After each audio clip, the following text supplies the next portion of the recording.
Welcome to another Mind, Body, Spirit panel, this time with three incredible spiritual experts from Arizona. They actually have gotten to know each other directly in real life and hang out together.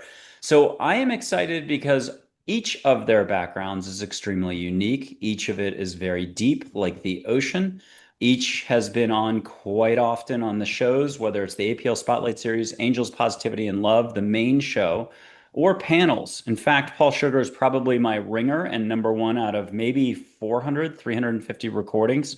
Marilynn Hughes is starting to get up there, and Elaine Yoshikawa, professor. She's got three parts to her besides being an author: professional musician, software programmer. I'm going to say mystic, actually. Let's make it four. And then professor for like Christian, Buddhist ethics, happiness, stuff like that. You can find her at, I believe, at ASU and only one PhD. I made the mistake of saying she had two once. Marilynn Hughes.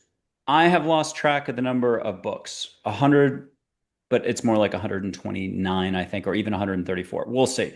Um, she has studied every culture, philosophy, spiritual practice on the planet. Absolutely loves the contrast and loves exploring this stuff. But she herself, I think all three people here are mystics.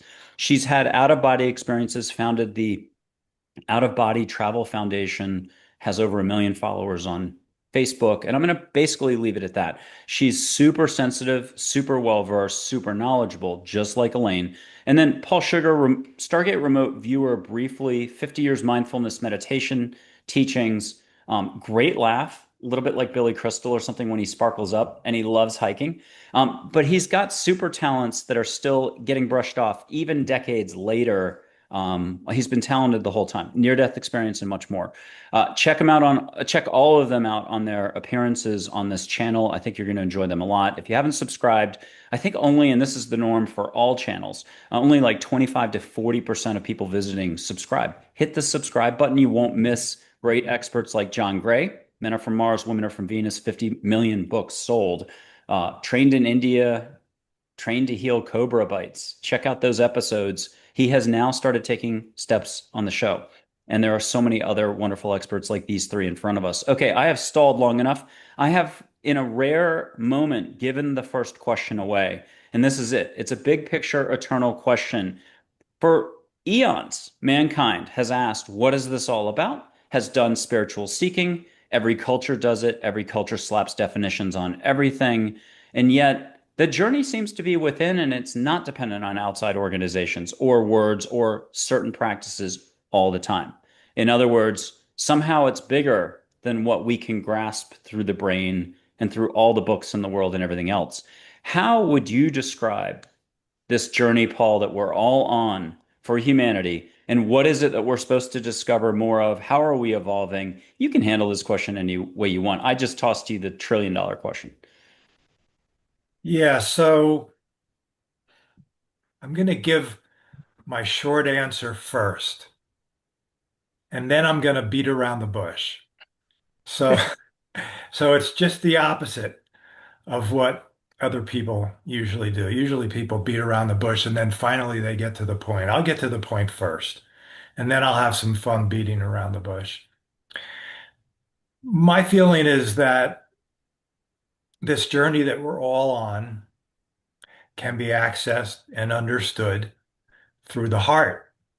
And I would recommend that everybody spend some time focusing their attention on heart-based matters, heart-based feeling, heart-based experiences. So that's my short, direct answer. Now, to beat around the bush, the book. Maybe I read a book about, maybe I should write a book about this. All right. So the other part of our human vehicle that is talked about a lot is the mind.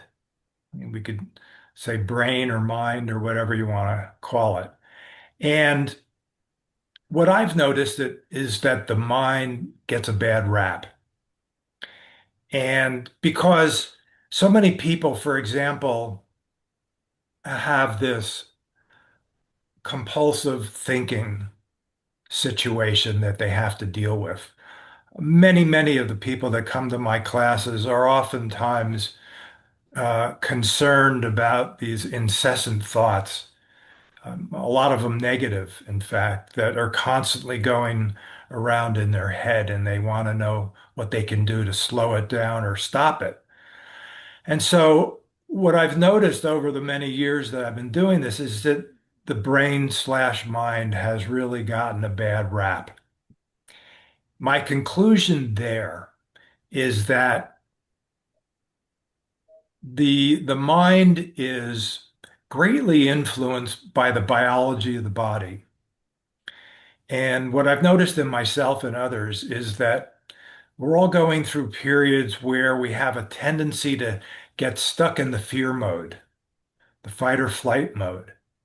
And biologically, what happens at that point is we get pummeled by stress hormones, adrenaline, so forth and so on. The emotional component would be fear and all of the different iterations of fear, whether it be anxiety or anger or hatred and so forth and so on. But these stress hormones have a direct effect on the mind slash brain. And what happens is it influences the kind of thoughts that come in and out of the mind. And it influences them in a negative way because the fear is influencing the thought that's going on. And so once we're able to change our biology through various methods, whether it be mindfulness, meditation, breath work, you name it. Once we're able to influence the biology, get that autonomic nervous system out of the fear mode, it will eliminate all of those stress hormones, the fear hormones. And so the mind will be free to return to its original state, which in my experience is stillness and silence. My experience with the original state of the mind is such that we get to a point where it's still and it's silent, and then we can choose what we want to think and when we want to think. It's at that point that the mind syncs up with the heart, and the two of them go hand in hand into the cosmos, working together. So that's my beating around the bush. That's the long answer, which came after the short answer. So Um, I hate to throw the baby out with the bathwater. So we need to really understand the mind and know how it partners up successfully with the heart. Paul, a 10-second follow-up question before we go to Elaine. Uh, and these are quick ones. Is love the fabric of the universe? Yes. Okay. And then if love is a constant and it's in us and around us and only thinking something or whatever pulls us out of it, is there not quite equally, but there's a slipstream of global unconsciousness going on as well? Unlove, call it what you will, a little bit of fear, a lot of fear, whatever you want to call it. Is that also in existence? Yes. Okay, last question to what you just said. Are there, I don't want to get too into this, I don't even want to touch on it today, but are there organization groups or forces that are pushing a little bit of fear to help influence your thoughts on a negative side? And so it's doubly important or just amazing if you can let it go and get back to your heart. Can you say that better? You said it pretty well. My answer is yes. I think if we're even the least bit awake and paying attention, I think we all notice that these things are in fact going on. um, and which is one of the many, many reasons why we want to be paying attention and awake so that we can choose whether to go along with it or not. Beautiful. So our national news channels might not necessarily be our best Zen guides, but on the other hand, this can be a good Zen guide as a reminder to remember what that's for you to decide. Elaine, we're going back to you now with this big question. And if you don't mind answering it also the way we just touched on, any which way and loose, though, would be fantastic. And Elaine, we know you've been living the spiritual experience since you were a little girl and have had amazing experiences, but also amazing career paths. You've seen a lot, done a lot. What do you know today about all this? Um, I think that I'm going to use Paul's uh let's see, path from heart and his discussion from heart to mind. And I want to go a little bit deeper into the mind because I was trained as a philosopher. So I always bring that perspective in. And I think that what people, I think it would be helpful if people use, I'm going to bring in Plato's structure here. The idea of, well, there's a realm that's really real. He calls it the realm of being. There's a realm that's also a little bit less real, and that's the realm of becoming. So the realm of becoming is the material world, right? It changes, it's temporary, but we live in it and we have to be able to negotiate it. So it's important that we know things in that world. Now, those of us who are a little bit more spiritual, we live in the realm of being, and we know things in a very different way. And I'm going to stretch the idea of mind because I think in the realm of becoming, where it's a little bit less real, we're using the mind, the idea of the mind, in a very intellectual way. Okay, so it's not a broad idea of mind. Um, and when we know things like, well, the sun is 93 million miles away from the Earth. That's a fact. And so that's one way of knowing things at that level. So when you go up to the realm of being, the way we know things is completely different. Okay, but we're using our mind, but it's also merged with the heart. And it's also merged here. I'm going to be a little different from Paul because I always bring in God, but the God, it doesn't necessarily have to be a Judeo-Christian God. It can be spirit, it can be whatever universal force that you're drawn to, have an affinity to. And so in that realm, when you're using the word know, it's if you know something in that realm, for example, infinity. I love the word infinity. And it sounds like from the realm of becoming, if you're just talking intellectually, it's not very interesting and it's not transformative. However, if you use the word in the realm of being, what you know is transformative. It changes you, it changes your perspective, it brings you closer to God. The more you delve deeply into that particular concept of infinity. So that vastness, um, the world of wonder, the world of awe, it's magical. Um, and that gets closer, I think, to your essence of who you are, of what you are, how vast you are, because then there you can go into the multidimensional planes. There you can go into multidimensional timelines. You can watch them collapse. You can watch them separate. You can see the angelic realms. So you're having all kinds of different experiences. And that knowing, that transformative knowing, is what sort of opens the door to it. And so it's a matter of merging mind and heart and allowing God in. So that's the way I think of the journey. And so now I'm doing spiritual teachings, and all my spiritual teachings are going towards that.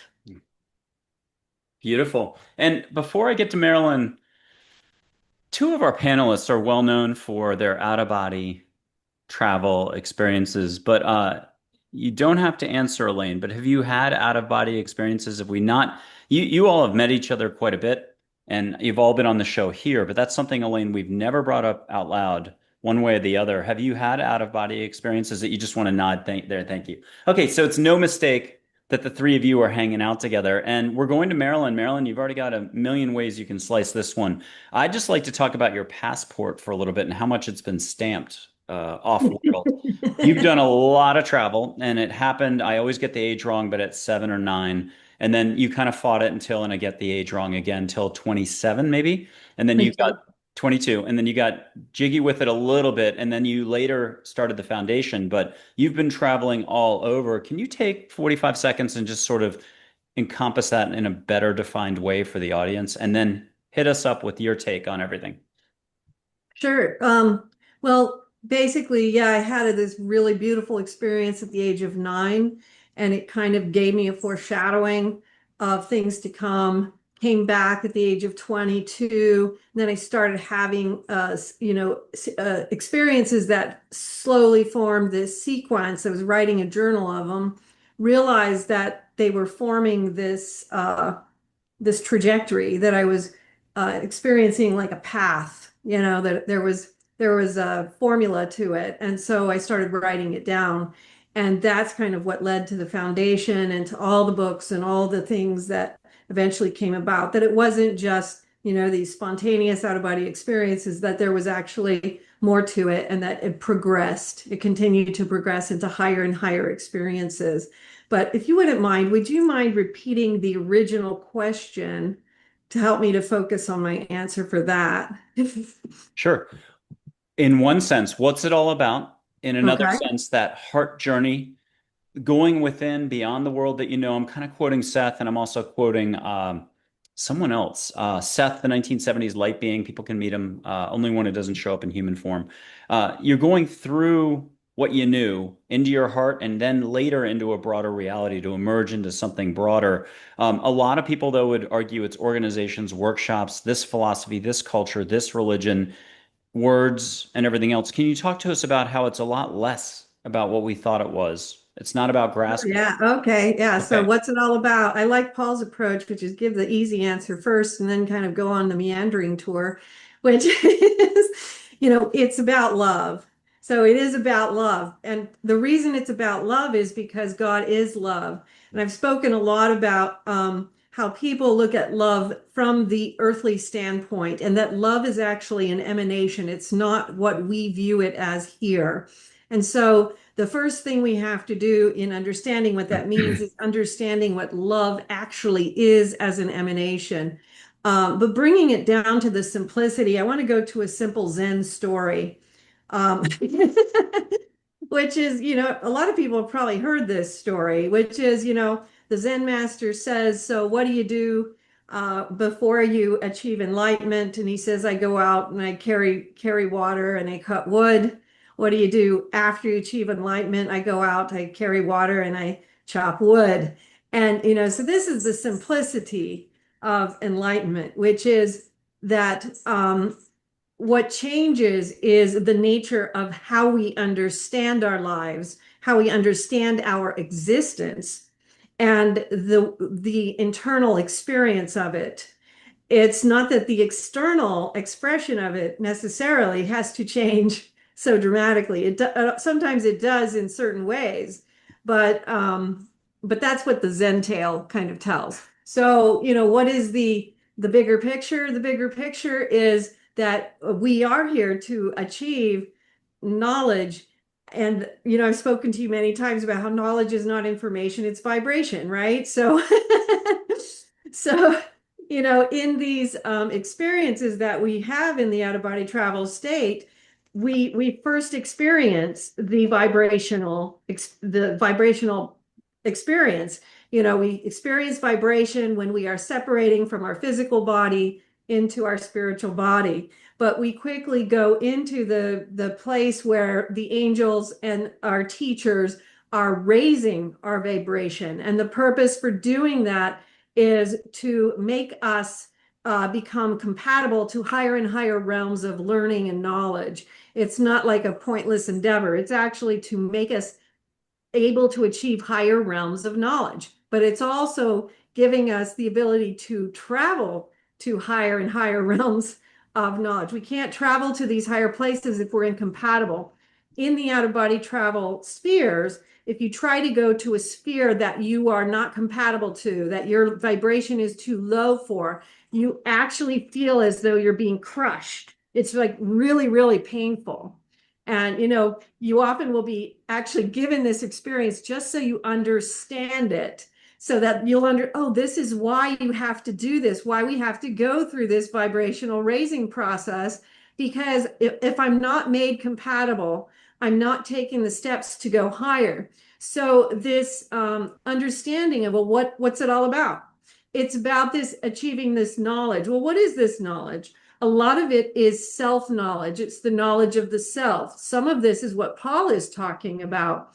It is uncovering these personal impediments, these fetters, these cravings, these hindrances that are keeping us from being able to release and be able to achieve higher and higher states. But another thing that Paul talks about, which I think is very important, and I'm bringing something up he hasn't talked about yet right here, but he talks about it a lot of times, is learning how to embody this knowledge, this vibration in the physical body itself, which is, so how do we then live? How do we bring this heaven to earth that we are experiencing, that we are being given, the vibration that is being generated in us? We are bringing that back to earth. How do we then bring that into our bodies so that we can live that in our physical life? And that goes back to the Zen story, which is, how do I then embody that and go out and chop the wood and carry the water in a very different way, in a state of enlightenment? And that's where I'd throw it back to Paul, because this is where Paul, he talks about how important it is, and teaches these mindfulness classes. How do we then bring that back to earth? What's it all about, Alfie? Love Actually. Love Actually. And is that so? Just doing a Zen pun there. Okay, we're going to do a two-step with Paul. And the first step is, Paul, can you tell us something about Marilynn that the audience needs to understand why her words resonate so much? Can you just plug her for a second, like you're her New York City publicist, even though you're in Arizona? Okay, Paul, what do we need to know about Marilynn? Well, I'll start with the simplicity. Marilyn is the real deal, period. I've spent 5 or 6 decades um, on the inward journey. And at the same time, I've met many, many people outwardly who are in this field, the field that all four of us occupy. And I've learned how to recognize the real deal and the not so real deal. And and I know that Marilyn is the real deal. And I've been telling her that ever since I met her. I am just so blown away by what she has accomplished on her personal inward journey, and also outwardly writing all of these books and helping other people, counseling, doing spiritual counseling. She does so many things in the body and out of the body as well. She helps people in the body and while she's out of the body. So I would recommend to everybody that they make a connection with Marilyn and become familiar with her inner work and her outer work. Well, it reminds me of a Very kind. Grimes song. That's the X to Elon Musk. Grimes, the alternative music singer, "Be a Body," but it's actually, I think, "Be a Bodhi," Bodhi. So I'm doing a pun there. Paul, you get a follow-up question to this big picture topic that all three of you have taken a shot at. You can ask it to both Elaine and Marilynn, but could you start with Marilynn and do a sharp follow-up question? What do we need to know about what all of you have said? Let's start drilling in just a little bit. Look, there are, and I'll throw in some fuel for the fire. There's no fire, but there's a lot of pressure going on today. A lot more contrast. boy, did I think, like, for example, in the 1980s, late 80s, there was a huge pendulum swing happening for thought patterns and that had been turned up and you had to think a certain way. But I think today it's even more extreme. Can you ask Marilyn something that gets her going on a whole nother direction, taking us somewhere? What's your question for Marilyn? Okay.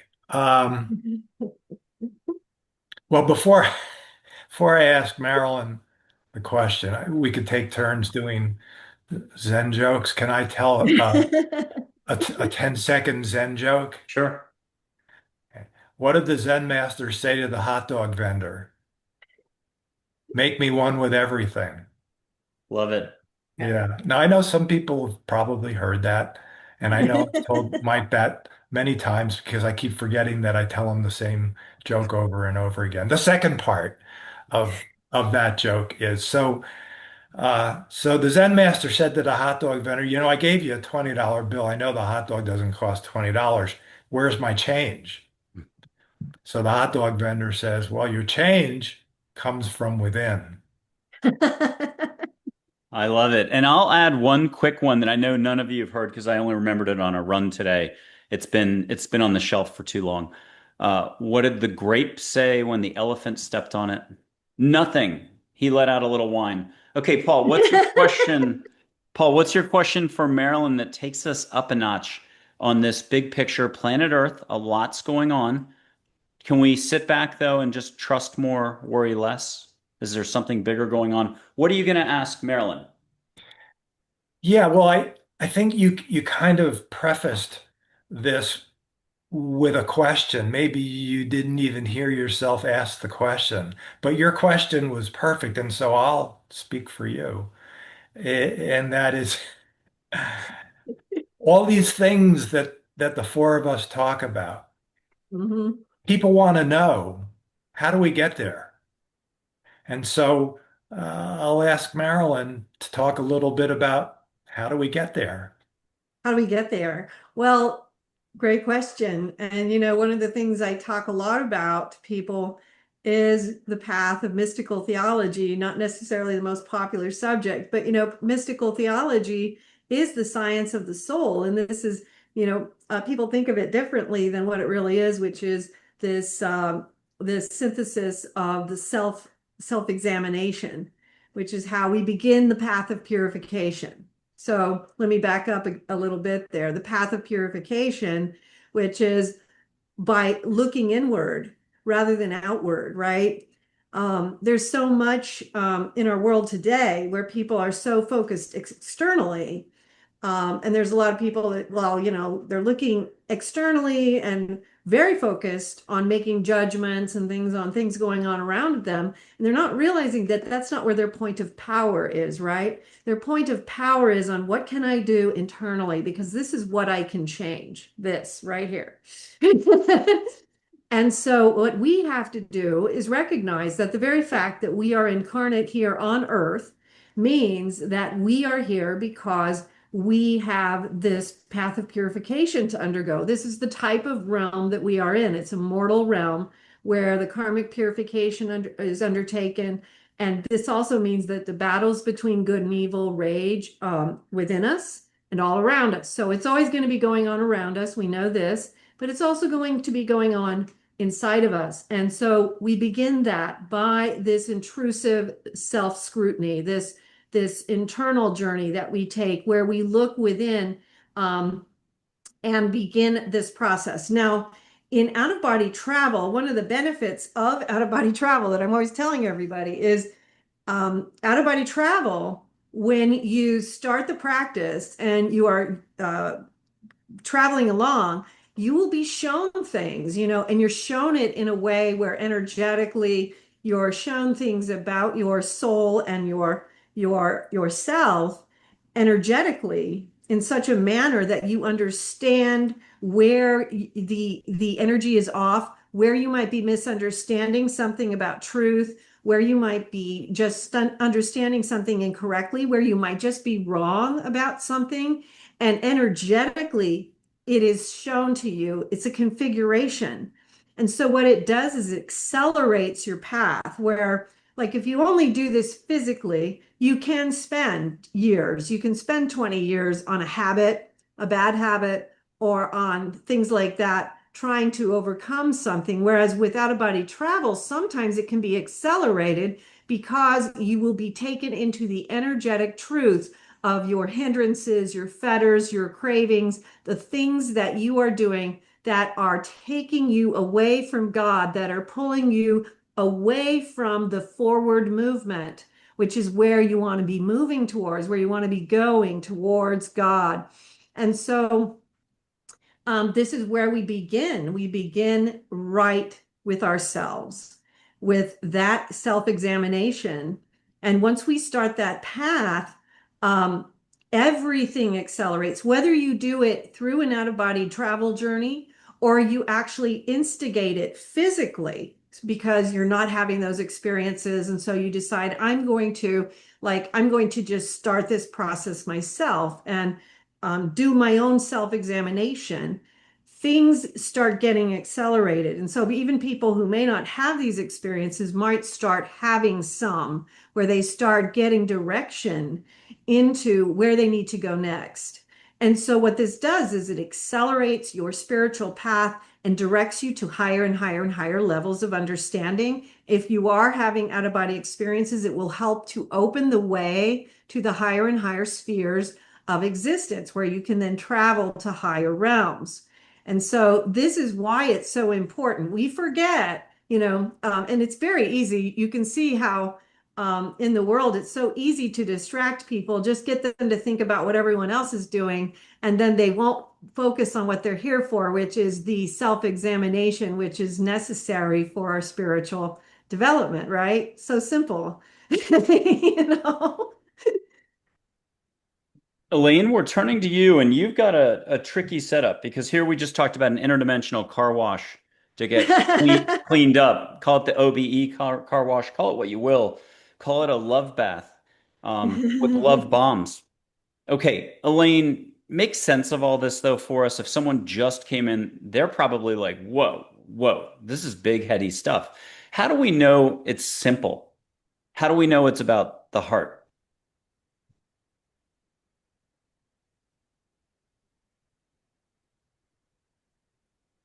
I just have two words.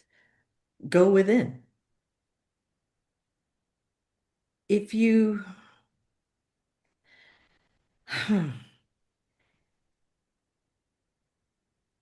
if you stay within yourself, you'll find everything you need, all the answers. You don't need a teacher. You don't even need crystals. Like I have a whole bunch of crystals behind me. But you don't actually need them, right? Because whether you realize it or not, you've already arrived. You're already there.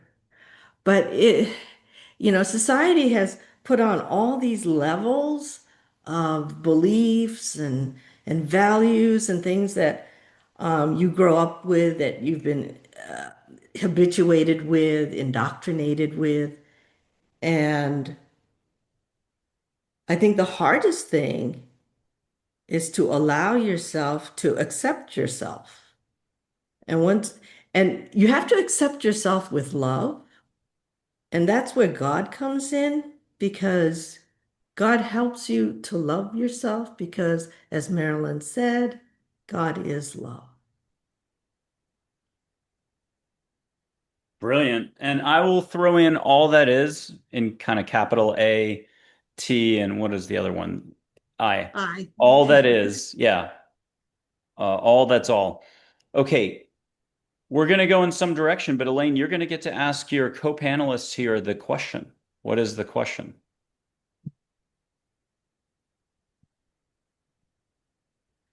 Okay, so the theme, I think, is love, and it could be capital L or small l. Um,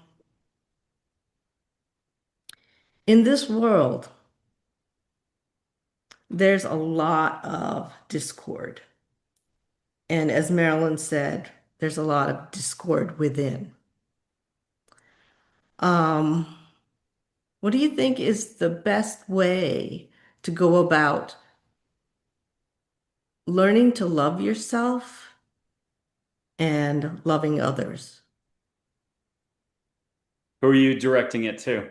Oh, Who- either Who's your first whoever wants victim? to jump in. Paul. Okay, I'm jumping, boss. I'm jumping. All right, so I've practiced many different approaches to accomplish that, and they all have value. I picture all of these different approaches like a wagon wheel. So you've got the hub with all the different spokes.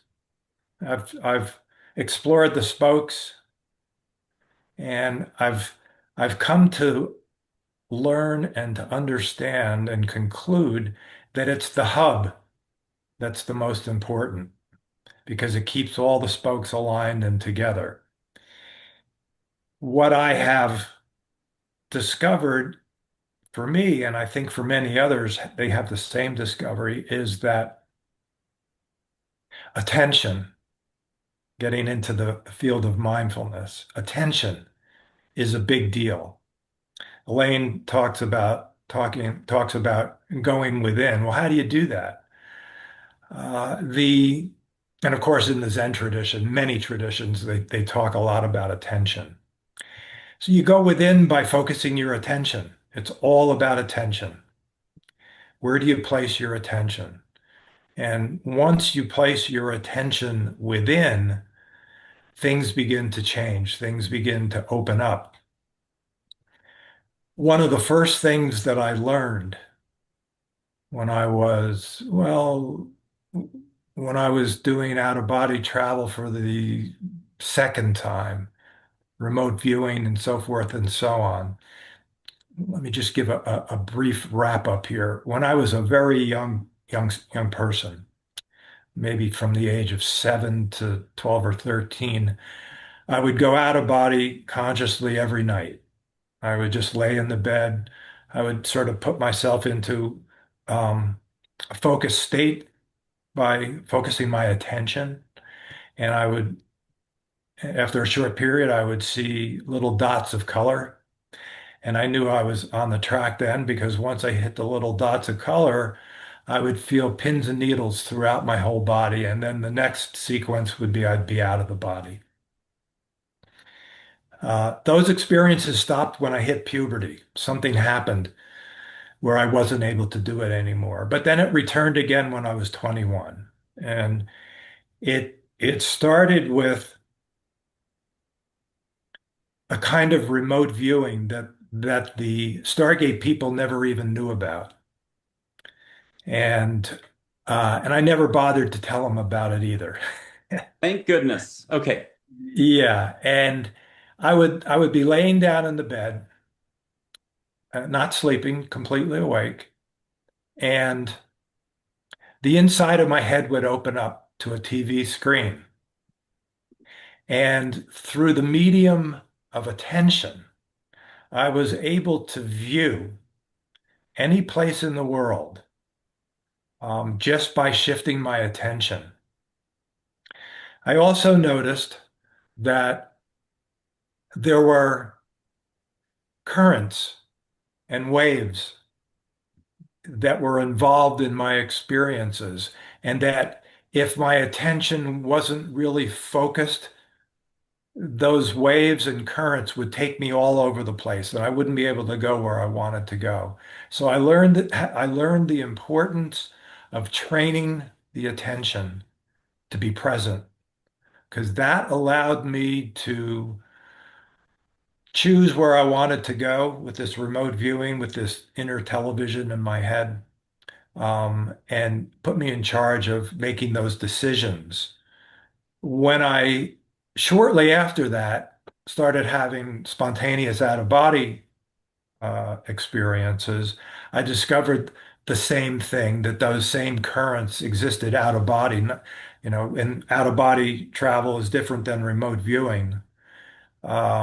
Remote viewing happens in the body, out of the body travel, not to sound too obvious, it happens out of the body. But outside of the body, I discovered, in my experience, that those same currents existed, those same waves. It's very similar to the ocean. You've got the currents, and the waves, and the weather changes, and for me, I was it was underlined for me once again how important honing my attention was. And because that allowed me to stay in the out of body state and to have those experiences. Whereas if my attention wavered and the currents started to hit me, I would get thrown back into my body. And it was right around that time that I was learning how to meditate. And I came across the tradition of mindfulness, which is really about honing the attention, being able to keep the attention in the present moment, using the body as the gateway to the present moment experience. And so I started practicing that.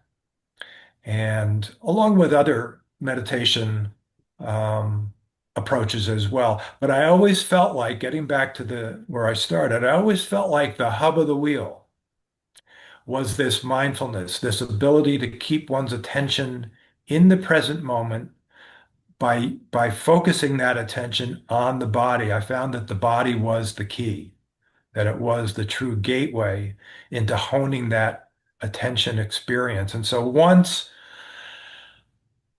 the attention gets honed and you've trained it, then we're able to go inward and have the experience that Elaine was talking about, that inward experience, going inward. So for me, I found that my first requirement to go inward was to hone that attention. And I learned that, oddly enough, through the remote viewing and the out of body experiences. I didn't learn it while I was in the body. I learned it while I was out of the body, which underlines what Marilynn was saying about how important out of body experiences can be to our evolution. For me, it was a quantum leap and just a tremendous help for me and such an important field. Marilyn, how are you going to answer this question from Elaine? Well, I mean, I would like to leap off of what Paul's saying about attention, um, because a lot of what I try to get people to think about is really quite related to attention.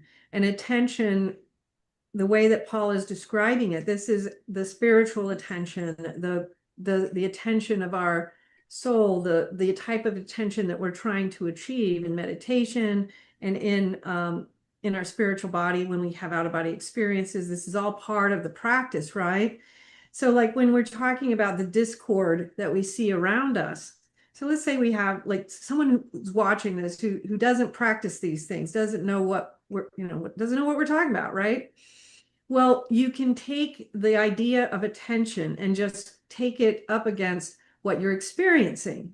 And it can be something as simple as, am I experiencing anger? Am I experiencing rage? Am I experiencing dislike, hatred of another human being? Or am I experiencing love? Am I experiencing kindness? Am I experiencing compassion? And then what you do is you recognize, you stop. So if this is someone who's never had any spiritual training, practice whatsoever, this is where you're going to start with your spiritual practice. Like, oh, I'm angry. Stop. Attention. Okay, I'm feeling angry. Why am I generating anger or rage? And then you have to ask yourself, what is going on inside of you? What is going on around you that is allowing you to generate this? Is this really an authentic emotion? Because what's happening with all the discord is there's all this external data. People are getting riled up over things that really don't have, in a lot of instances, don't have anything to do with them, right? So people are angry, they're pissed off, excuse my language. Um, they're um, they're what do you call that? Like they're just generally upset, right? Have a general upset, and they're not really stopping, taking attention and taking note. Is this something that actually within the realm of my control? Is this something that is within the realm of uh, is this something that is actually really pertaining to me personally? Is this something that does this make sense? Does this make sense that I am this angry? And then you can take it on the other side because we know that when we experience love, compassion, kindness, sympathy, uh, goodness, whatever, these are, things that are being generated by uh, the better self that we have. We have a lesser self, we have a better self, we have angels of virtue, we have angels of vice. And so you need to take that attention, stop yourself, and actually take the time to analyze what you're experiencing and decide whether or not you can stop that, whether it's necessary. And if it's not necessary, this is actually part of the practice that we entail in the spiritual life where we stop ourselves. It's like, oh, why am I feeling that way? And so it can be whether it's this discord that we see all around us, but it can also then be taken back into our own personal lives, our own personal discord, where people then learn how to take a look at their these things and they stop, they take attention, they take notice, and they actually give it more thought as to what they are giving into and whether or not the feeling, because remember, feelings are not truth, and so you have to you have to kind of separate the feeling so that you have the opportunity to actually look at what you believe is generating these strong feelings either way, to give you the chance to really identify what is happening and then decide, make a choice rather than being, this is what is, in the out of body travel realms, this is what is called karmic chaos. They're actually purgatorial realms that are designed around this. It's the chaos realms where souls bounce off of each other in their karmic programs. We're seeing a lot of that right now in the earthly sphere, a lot of bouncing off of one of another. And it's happening because there's a lot of uh, just people are not thinking, they're not stopping, they're not doing what Paul is talking about. And ironically, the practice of mindfulness would be very helpful in this day and age, right? To help people to pull that back, to have that gut level reaction is almost always karmic, which means that it's being generated by a negative force rather than a force that would come from the eternal, which would be coming from a higher space, coming from a God, coming from the universal live stream. A karmic force would be coming from something more from below, something that is coming from something that's running against life, going backwards, something that's coming towards life, moving towards life, towards light. That's going to be something that's more eternal.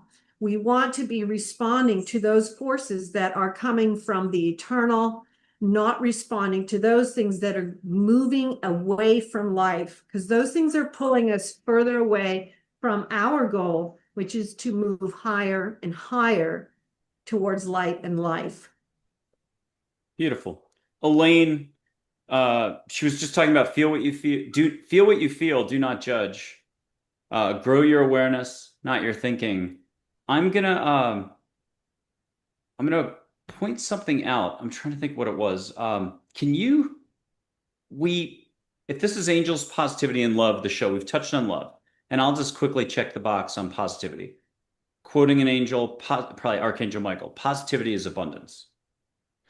But back to the first word in the title of this show or this panel, mind, body, spirit panel.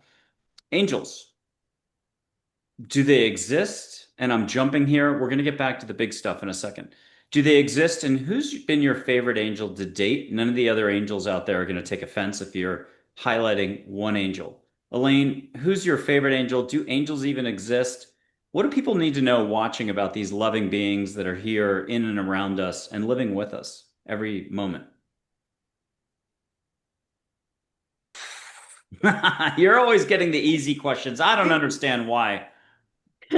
Oh man. Okay. Are we alone in the universe? Oh no. Have Never. you had experiences with angels? Yes, many. Okay, are angels pretty cool and can help out? Okay. So it depends on the situation, which angel comes into view. Um, my very first angel, I didn't even know who it was. It was, I was in a retreat with a fairy ambassador, and we did breathing exercises. And then all of a sudden, this huge bright light came into my being, really. And I knew it was an angel, but I couldn't see because it was so brilliant, so bright. And I kept asking, who are you? Who are you? And then the only thing I kept getting back was Metatron, Metatron. And I didn't know who Metatron was. So afterwards, I had to go and look it up. Um, so that was my first experience with an archangel. And then since then, I've been working with Archangel Gabriel in healings. Excuse me. Yes, I think they exist. At least they exist for me.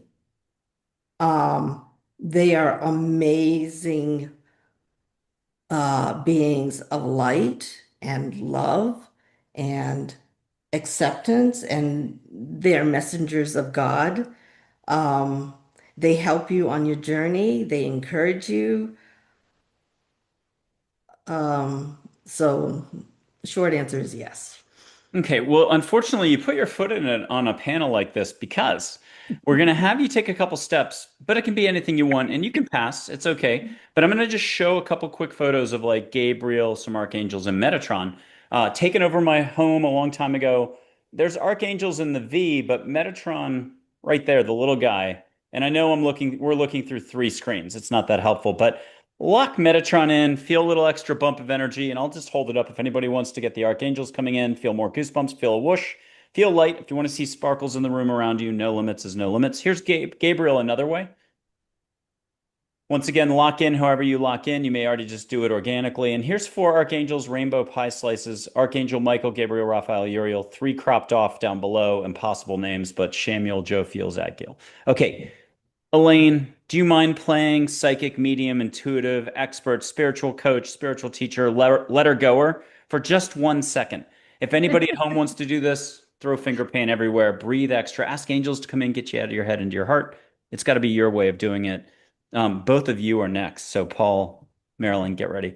Elaine, could you ask one angel to come in? But it could be all three that we've talked about: Gabriel, Metatron, and someone else. It could be Michael. I've got Michael over here somewhere. Uh, just say got it, and they'll have something to deliver to all of us when they do. Here's Michael in a more yawn circular way. People say orbs nowadays, but whatever. Don't light energy is light energy. They can show a million different ways. The bird on your porch to with your eyes shut, full on, eyes open. Elaine, let one of them come in, three of them come in, and Mhm. and when you've got some words for us, share them if you could.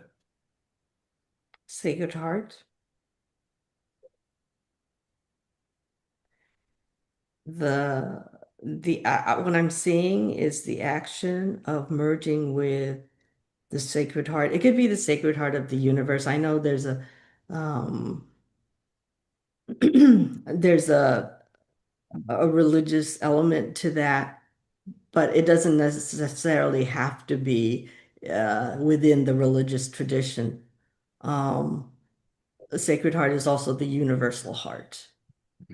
And so when you merge with that, given all the discord outside, um, whether it be political or in a relationship or in your career, um, the merging with the vibrations of the Sacred Heart, that helps you to keep all of that at bay and keep you centered within your God.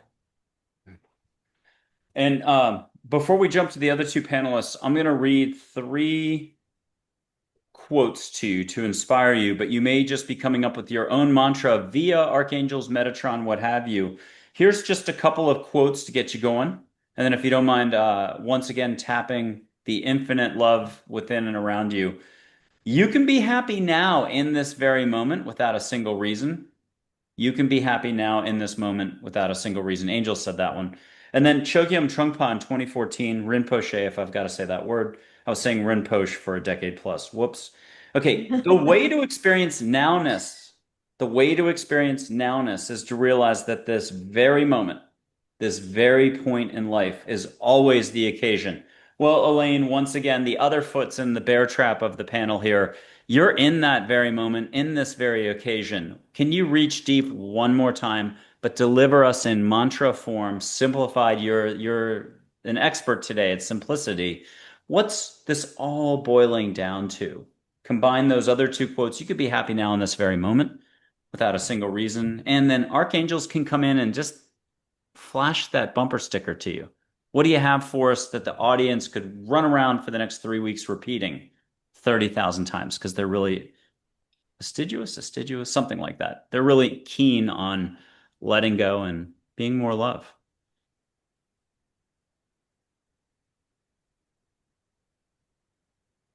The lemniscate, right? Infinite love.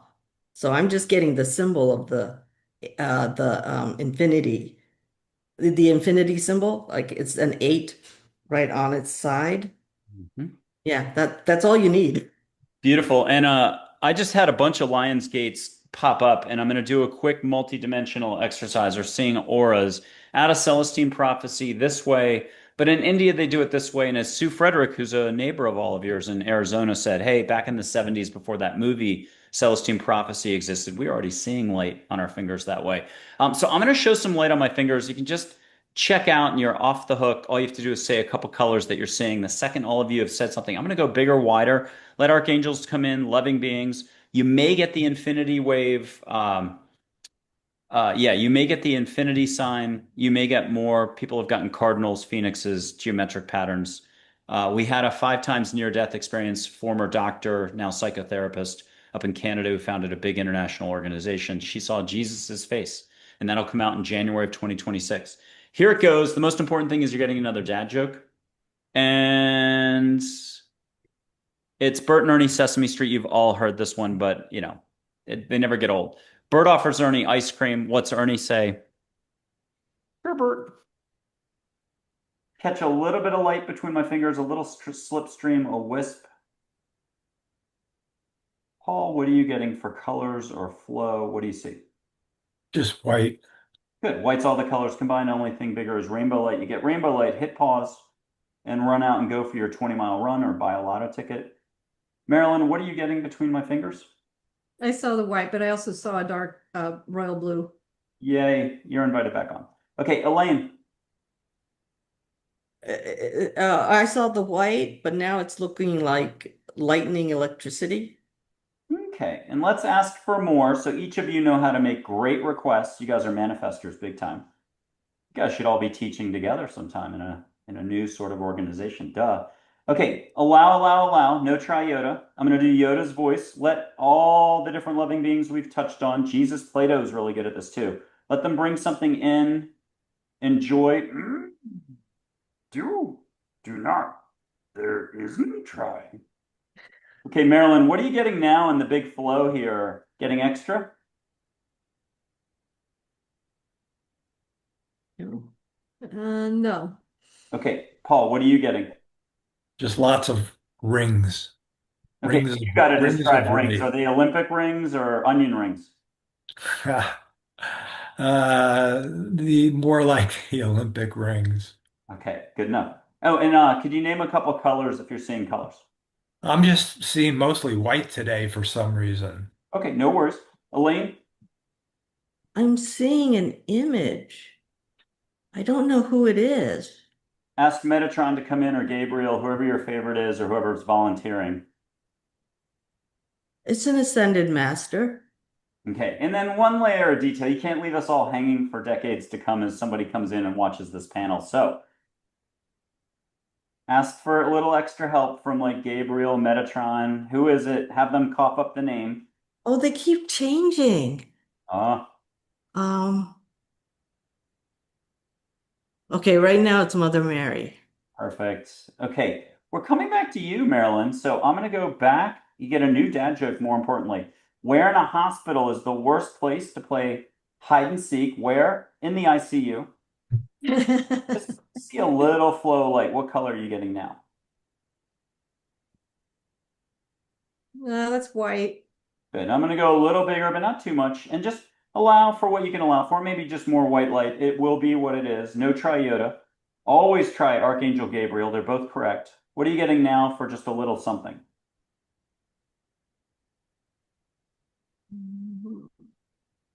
Yeah.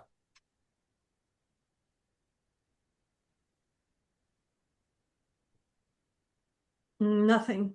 Okay, no worries. I'll make a comment that I saw the same image of the person that Elaine saw. But for me it was a male. For Elaine it was a female. And as soon as we shifted into the next subject, that image disappeared. You can ask Joy who it was if you don't mind having her cough up the name and just coughing it out loud for all of us. Who'd you Yeah, get? for me it was a Jesus type of figure. I don't have a mic to drop. It's too big. I might break my foot. I dropped it on the clipboard. So good. We're going to get an angel to suggest the topic, and we might as well just do Archangel Michael. But it's game show time. You all have buzzers. I sent you the buzzers by FedEx, so they're going to make a loud noise. You're going to hit your buzzer at your end and just say, "What's the topic?" First one to hit the buzzer, just go ahead and speak out loud. We'll pretend the buzzers don't exist. Paul, Marilyn, Elaine, who's getting a topic from Archangel Michael? Just speak up, whoever's got the topic first. What's the topic? I got three hugely sensitive people combined for over 100 years. Archangel Michael's coming in. What topic are you getting? What's flashing in? Breathe, allow, no triota. Elaine, Marilyn, Paul, crickets. We got it. Paul's in on it. He's honing in. Marilyn's honing in. Elaine, you're already there. You got this. Who's going to speak up? What topic are we supposed to be talking about? Fine. Michael's been caned off the stage. Joy is in. What's our topic? Take joy. I will take joy. Joy for 1,000. What's the topic we're supposed to talk about? I saw Joy last night in the out-of-body travel state, and I want to tell you about it. Yes, please. Thank you. And you win the whatever you win in okay, a new car. Okay. What happened last night? What was the story?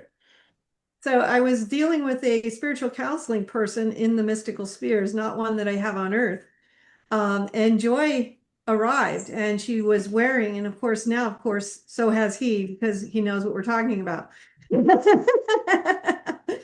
But, so Joy arrives and she is a beautiful large angel with a very long flowing pink type, very iridescent type gown type thing.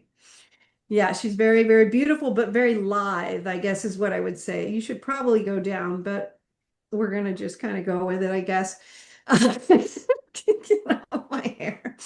But, um, so, um, so what happened was we were at the tail end of this spiritual counseling session with this female, and she came in. She waved her hands over the stars. We were in the galactic heavens, and a score appeared in the heavens, a score of music. And I started hearing this music, and it was this music, beautiful heavenly music. I would call it music of the spheres, but it was different. And I think this is important for you, Michael, and that's why I'm insisting on telling you. And so what happened was this spiritual counseling client was trying to leave because we had been with her for a couple of hours. I was with someone else. We were both helping this person. And he was like, wait a minute, something's going on here, and you might want to see this. But anyway, so I came over to the musical score, and this is what's important for you, Michael, to start praying on being open to with joy. She was directing me to look at the lyrics in the score. And it was this unusual kind of music. It was not, I guess if you were going to compare it to something, it might be like Gregorian chant, but it wasn't Gregorian chant. It would be, if you compared it to something like that, maybe it was like more like a Hildegard von Bingen type of a chant, but well beyond that, you know. It was something very, from a very celestial, well beyond type sphere. And so this was such a very impossible to describe. It was music from a place far beyond what we would hear down on earth, but it would be like maybe like a Hildegard von Bingen type sound on massive steroids, and vibrations and vibrations far beyond what we have here. But was what she pushed my attention towards were the lyrics. And the lyrics were these amazing words. Some of them were earthly, and some of them were galactic, and some of them were beyond what I could understand. So some of the words were things like angelorum. This was all angelic script. Mm. And so this was from the angelic hierarchy. And it was like angelorum, hierarchum. It was put in some kind of way that I could sort of, pull out a few things. But I was looking at it and was like, wow, this is not something I understand, but it's kind of like this angelic script. And these words are like what you would compare to maybe Latin, but it wasn't Latin. It was like an angelic Latin in the celestial spheres. And it was something she wanted me to make you aware of, that there's more to her than you know. There's more to her than you know. And there is music. There is music. And she was this very big, so like her body itself was kind of very lithe and small, but this gown that it just flowed on almost like into infinity. So she was like this very large, flowing, angelic being. I don't recall wings on her, but she was an angel, and she was from an angelic hierarchy of of a kind that I had not encountered before. And so it was very beautiful.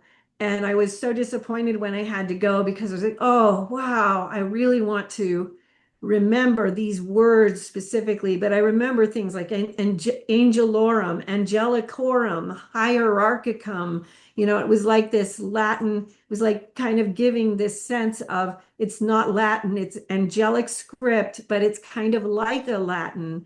You know what I mean? And it's not Gregorian chant, it's not Hildegard, but it's kind of like that, but so many vibrations higher and higher and higher. And it was so beautiful. And it was like the sound of it, it was one tone each. It was not like a chorus, it was not a choir. It was one tone. And it was like more like, it wasn't a voice, it was like a bell. So when the music was playing, it was like individual bell tones. I guess it would almost be more like, ironically, like Tibetan bells but not Tibetan bells, so far beyond Tibetan bells, but more like that, where the music was one note each. It wasn't harmonies, it wasn't voices, it wasn't organs or pianos. It was some kind of celestial bell that was so resonant that every tone of it impacted you and literally changed your composition. Every time you heard the next note, it changed your composition. And what's interesting is that all I heard were the sounds of these bells, even though in the music, which was as big as the sky, there were these lyrics. And so no one sang them. So that was interesting. I can't explain that, but the lyrics were in there and the lyrics were important. It was this angelic script. That's how she explained it to me, and that she came from this special angelic hierarchy. And this was important for you to know about her. And it was quite an honor to see her and meet her in this way. And I guess what I would leave it with was music, music, music. She's she's a very big angel, and I don't, yeah, I definitely don't think we appreciate how big. Uh, Yes, yes. El Elaine and Paul, you have an opportunity. Just hear from Joy. You've got this. A yes or no. Could you say yes out loud if you got a yeah? Sure. Yes. Duh. You get a yes, Paul? Yes. Okay. Elaine, did you get a yes? Yes. We're talking to like a professional musician in Elaine Yoshikawa, not only just playing, but everything else. A huge grasp of music. Let's bring in a few angels to be your ambassadors. Joy can be one. Archangel Michael can be one. Gabriel. Lock these in. You can experience that music, maybe. We'll let Joy be the ambassador of this. If both of you could close your eyes in just a second, but not yet, here's Harmony and Claire to be your personal ambassadors. Harmony's Harmony, but she chose tranquility. Don't ask me why. And Claire, resilience, but also clarity. And if you can start feeling light coming in, and here's for archangels if anybody needs more whoosh. But both Paul and Elaine and Marilyn, if you want to go back and do this again, you totally can. It's totally up to you. But Paul and Elaine, close your eyes. Breathe extra. Allow, allow, allow. No triota. And start to hear the music. I'm going to go quiet for 20 seconds, but I'm going to remind people to please start putting comments down. Hit the like button, subscribe, and so on. And I'm going to blow through the microphone that's below the laptop today. I'm going to make a little extra sound. It'll sound like a faint whoosh sound. Catch a little aloha Hawaiian breeze on your nose.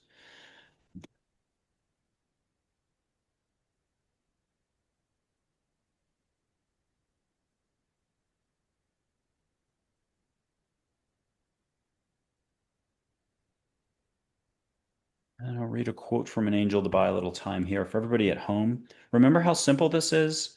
Angels once said, sometimes the person next to you or a stranger just needs validation via love and compassion.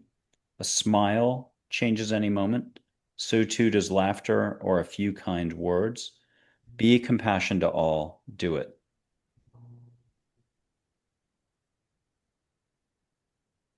And Paul or Elaine, if one of you could come back, how about Paul? Could we have you come back? I'm sorry to cut it off there. And can you start using words while Elaine keeps going and Marilyn's on her own? Paul, what are you experiencing, feeling, seeing, hearing?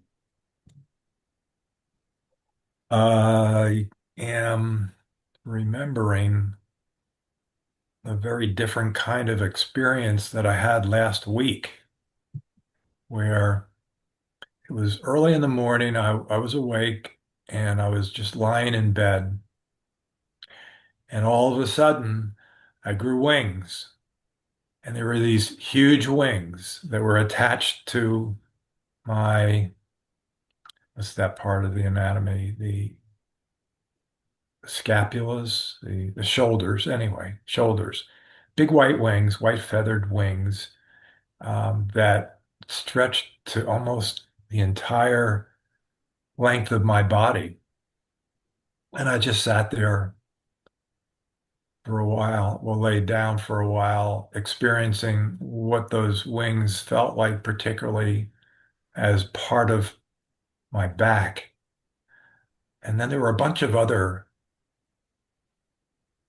angels around, little ones, about a couple inches, white ones. They were all white. There were maybe 30 or 40 of them just congregating. And so that's what comes to my mind. I just remembered. I had forgotten about it. I did write it down in my journal last week and I forgot and now it's coming back. So I thought I would just talk about it.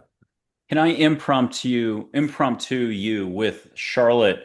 Does Charlotte have anything she wants to add to what you experienced, or it's relating it to what we were just talking about? Does she have any ad-libbing she wants to do? Hmm. And then Elaine, you're next. You're on the hot spot here. We're watching you. No, nothing. I'm not really getting anything Okay. from Elaine, Charlotte. Yeah. did you get music? Did you get a lot of love coming in? Did you get your own experience, a reminder on something? What'd you get? Yeah, I got a reminder. So I've experienced angelic choirs. And it's just like Marilyn said, it's so above anything that you experience on this plane. You can't describe it. All I knew was I never wanted it to end. And I was so sad that I knew it was going to end and then I would have to come back down and not listen to that level of music. But I was also, as I was remembering this, I was seeing Pythagoras, and he was reminding me um, that we need to use these frequencies to heal. So every time we hear these angelic type frequencies, um, we're healing the humanity.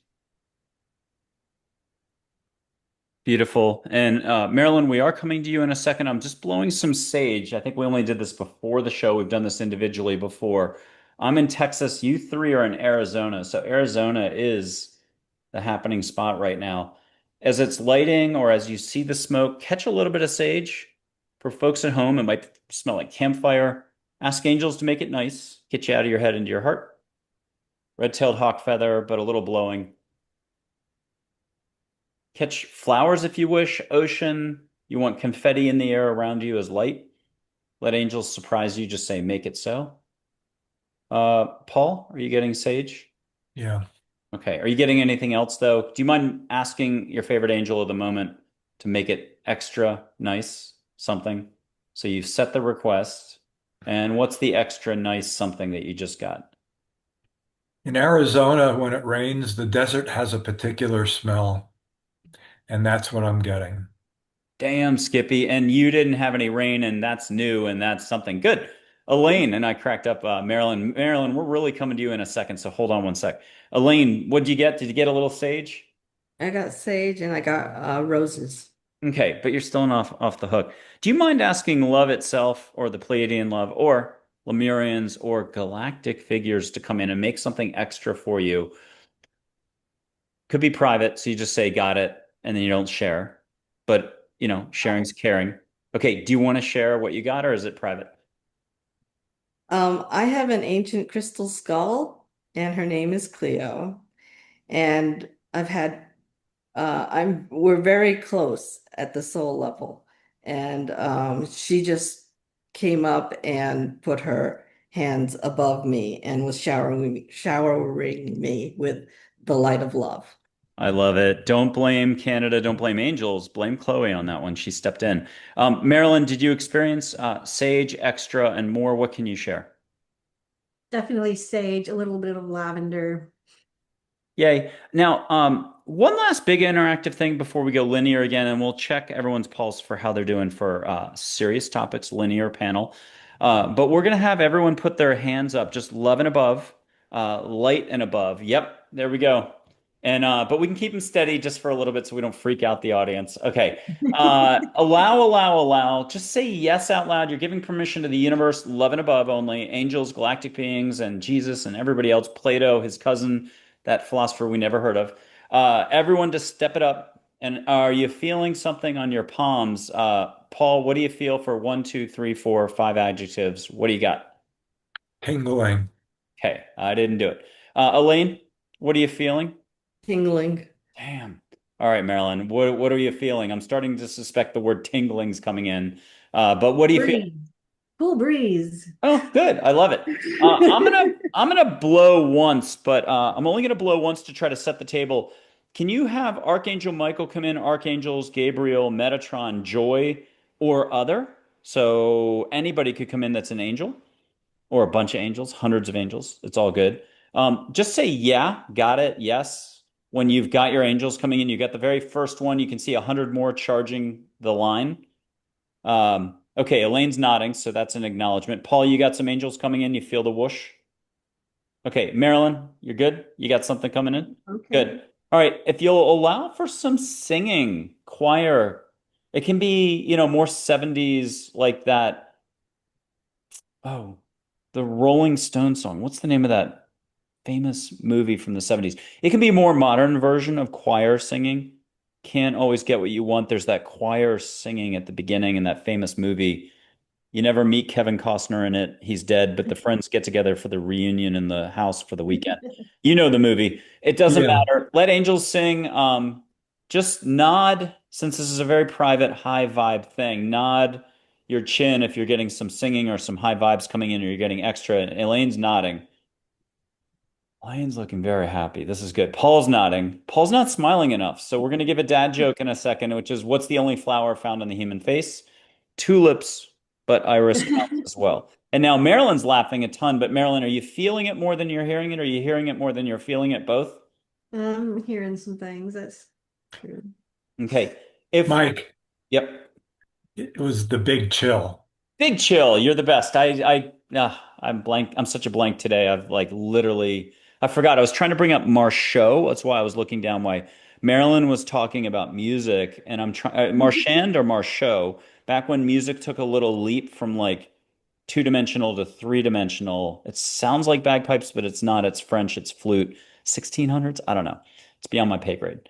I had it saved from one of Paul's and I conversations a long time ago. Okay, if each of you could begin to ask for higher vibes or allow for higher vibes, or there's a better verb, I don't have English right now. Bring in higher vibes. And you can start to move your hands down by your sides if it's more comfortable, more kumbaya, more concert. Yep, whatever's good. But if you could just allow for more high vibes to come in.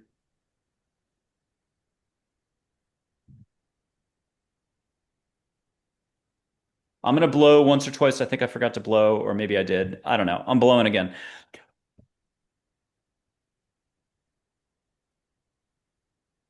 And if you can let light come in, whether it's eyes shut, eyes open, or just feeling the light. And then if you could have a particular point that you want to make that's galactically, universally, interdimensionally love and above driven.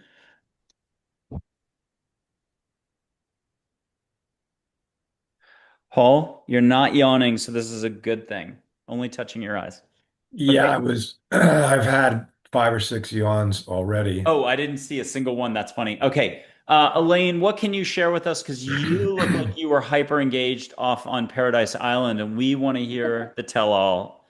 Did Jim end up getting engaged to Sarah? No, that's not it. Okay. Elaine, tell us about a little bit about what went down. What were you experiencing?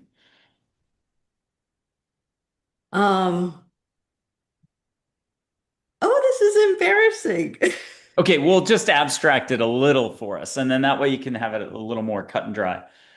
I just saw K-pop Demon Hunter, Ooh. right?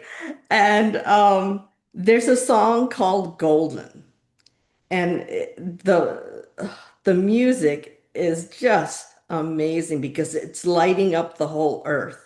And I can because it's a global phenomenon right now. And the vibrations that are coming off of it, it's so high. And it's actually perfect for 2025. You can go right into it and get the new vibrations that are coming in, the new energetic patterns. I love that. And I've seen that band. I haven't listened to the music, but as soon as we get off, I'll be doing that. And I love Grimes for being like interdimensional light being like music. It's insane, off the charts, but she's been at it for a while. Okay, Paul, what did you get? What were you experiencing? What can you share? I was hearing harps. When I hear harps, I figure angels are somewhere near.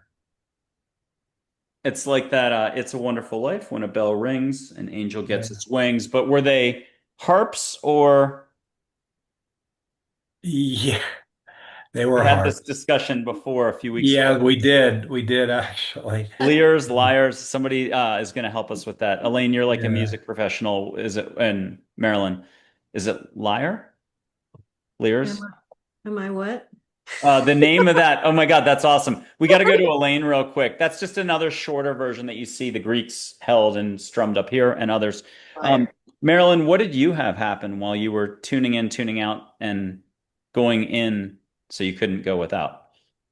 Well, if I may, I was just immediately taken back to this song by Yes from the early 70s. Can I, It could happen to you. It could happen to me. Go ahead. Yeah. Or is that it yes? kind of the lyrics kind of touch into the whole thing we've been talking about. So I'll just read you some of the lyrics if that's all right. It's called the song was called Total Mass Retain. And I'd have to ask everybody to listen to these lyrics from a mystical space because this is a genius song that was written in the early 70s and explains the entire mystical journey, honestly. So it's close to the edge, down by the river. My eyes convinced, eclipsed with the younger moon, attained with love. It changed as almost strained amidst clear manna from above. I crucified my hate and held the word within my hand. There's you, the time, the logic, or the reasons we don't understand. Sad courage claimed the victims standing still for all to see as armored movers took appreciated to overlook the sea. There, since the chord, the license, or the reasons we understood will be down at the edge, close by a river, close to the edge, round by the corner, close to the end, down by the corner, down at the edge, round by the corner. And it continues. And he talks about I get up, I get down, I get up, I get down. It's the reincarnation cycle. And he's talking about, he goes into the mass retain, which is the, sorry about my voice, talks about the mass retain, which is the the entire deposit of the thoughts of humankind that is within the swell of Earth's atmosphere. So he's entering the mass retain, and it's the process of the human soul trying to crucify their hate and come above and down by the edge, close by the river, trying to make the crossing. It's a beautiful song. Another one that came to me was an old Kansas song. And let's see if it still comes to me because now I was just in the yes world. But now, what was the song? Hold on. Um, sorry, I'm going into too many worlds at the same time.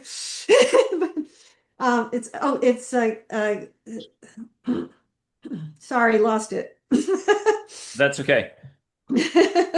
Paul, what are you noticing in the last 10 minutes? How would you describe you all have let go? You've interacted with the universe or all that already is within and around you. Can you say something pious right now? Bias that I noticed in the past 10 minutes. Yep. Hmm,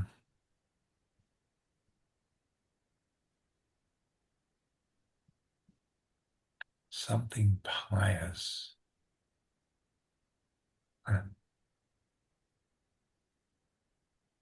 Make me one with everything. And you already are. Okay, here's a serious question.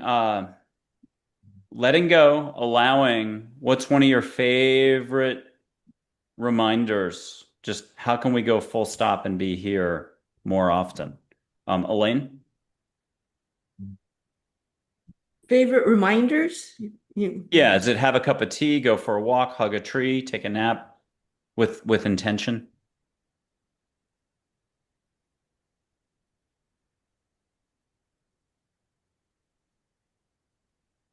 I like to pray. I just like to be with God. I want to be still. Words through the heart. I love it. Marilyn. Always choose your highest part.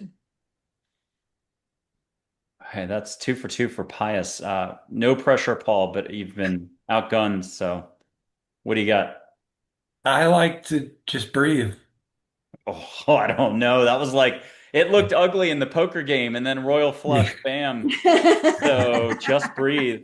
Okay. Now you can Um, see why we like hanging out together. Yeah. yeah, yeah. I wouldn't want to see you all in a poker game at all. Okay, I'm gonna read a couple quotes. These are from either famous people currently alive, passed over. It could be Herman Melville, it could be Gary Zukav, it can be Winnie the Pooh, or an angel, or Deepak or somebody. Okay, I'm gonna do like 7 or 8. You don't have to remember these. Just try to seize on one, and you don't even have to reference it when you start speaking. You may have an entirely new thought, so it's almost like a game of disassociation. Angels once said ego is a temporary lack of compassion. That's one. The highest form of ignorance is when you reject something you don't know anything about. Wayne Dyer. The shift is upon mankind towards compassion and gentleness. Charlotte, the blue ball light angel, one of my business managers. Okay, and the last one. Positivity is abundance. I'm going to bring that one back up. That's Archangel Gabriel. I probably attributed it to Michael. I always misattribute everything. Which one jumped out at you, Elaine? The shift. Okay. The shift is upon mankind towards compassion and gentleness. Tell us more. Yeah, you walked into it again. It's Bear Trap Central here, so congratulations. Towards compassion, I gentleness. mean, mankind, are we ready for more compassion, kindness, Oh, gentleness, and less absolutely. less rat race? We're always ready for that. That's our nature. Um, let's see how to I'm trying to come down. I'm sorry. Um,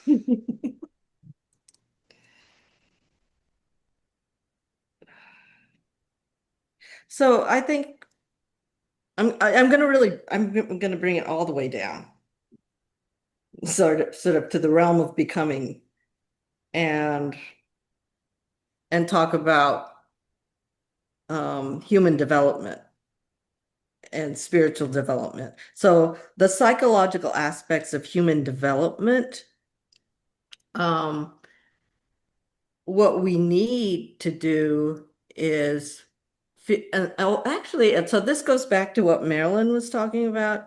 Um,